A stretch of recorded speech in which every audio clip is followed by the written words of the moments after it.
16ാം നിയമസഭയിലെ നിയുക്ത എംഎൽഎമാർ സത്യപ്രതിജ്ഞ ചെയ്ത് അധികാരമേറ്റു. വ്യാഴാഴ്ച രാവിലെ 9 മണിയോടെയാണ് ചടങ്ങുകൾ ആരംഭിച്ചത്. അംഗങ്ങളുടെ പേരിന്റെ അക്ഷരമാല ക്രമത്തിലായിരുന്നു സത്യപ്രതിജ്ഞ. കോതമംഗലം നിയോജകമണ്ഡലത്തെ പ്രതിനിധീകരിച്ച് ഷിബു തെക്കുംപുറം നിയമസഭാംഗമായി സത്യപ്രതിജ്ഞ ചെയ്തു. പ്രോടൈം സ്പീക്കറായി തിരഞ്ഞെടുക്കപ്പെട്ട ജി സുധാകരനായിരുന്നു നിയമസഭാ നടപടികൾ നിയന്ത്രിച്ചിരുന്നത്. ആദ്യം സത്യപ്രതിജ്ഞ ചെയ്തത് കളമശ്ശേരി എംഎൽഎയും ഫിഷറീസ് വകുപ്പ് മന്ത്രിയായ വി അബ്ദുൾ ഗഫൂർ ആയിരുന്നു. ബുധനാഴ്ച ഗവർണർ രാജേന്ദ്ര ആർലേക്കർക്ക് മുൻപാകെയാണ് സുധാകരൻ സത്യവാചകം ചൊല്ലിയത്. 22-ാം തീയതിയാണ് സ്പീക്കർ തെരഞ്ഞെടുപ്പ്.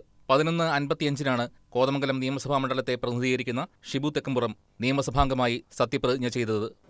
ഷിബു തെക്കുംപുറം എന്ന ഞാൻ നിയമസഭയിലെ ഒരംഗമായി തെരഞ്ഞെടുക്കപ്പെട്ടിരിക്കുന്നതിനാൽ നിയമം വഴി സ്ഥാപിതമായ ഭാരതത്തിന്റെ ഭരണഘടനയോട് ഞാൻ നിർവ്യാജമായ വിശ്വസ്തതയും കൂറും പുലർത്തുമെന്നും ഞാൻ ഭാരതത്തിന്റെ പരമാധികാരവും അഖണ്ഡതയും നിലനിർത്തുമെന്നും ഞാൻ ഏറ്റെടുക്കുവാൻ പോകുന്ന കർത്തവ്യം ഞാൻ വിശ്വസ്തയോടുകൂടി നിർവഹിക്കുമെന്നും ദൈവത്തിന്റെ നാമത്തിൽ സത്യം ചെയ്യുന്നു.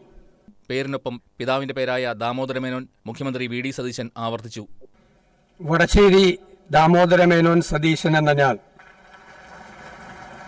നിയമസഭയിലെ ഒരു അംഗമായി തിരഞ്ഞെടുക്കപ്പെട്ടിരിക്കുന്നതിനാൽ നിയമം വഴി സ്ഥാപിതമായ ഭാരതത്തിന്റെ ഭരണഘടനയോട് ഞാൻ നിർവ്യാജമായ വിശ്വസ്തതയും കൂറും പുലർത്തുമെന്നും ഞാൻ ഭാരതത്തിന്റെ പരമാധികാരവും അഖണ്ഡതയും നിലനിർത്തുമെന്നും ഞാൻ ഏറ്റെടുക്കാൻ പോകുന്ന കർത്തവ്യം ഞാൻ വിശ്വസ്തയോടുകൂടി നിർവഹിക്കുമെന്നും ദൈവത്തിന്റെ നാമത്തിൽ സത്യം ചെയ്യുന്നു. പ്രതിപക്ഷ നേതാവായി തിരഞ്ഞെടുക്കപ്പെട്ട പിണറായി വിജയൻ സഗൗരവമാണ് എംഎൽഎയായി സത്യപ്രതിജ്ഞ ചെയ്തത്. തുടർന്ന് സ്പീക്കറുടെ ഡയസിലെത്തി പ്രോടൈം സ്പീക്കർ ജി സുധാകരന് ഹസ്തദാനം ചെയ്തു. News desk KCV news.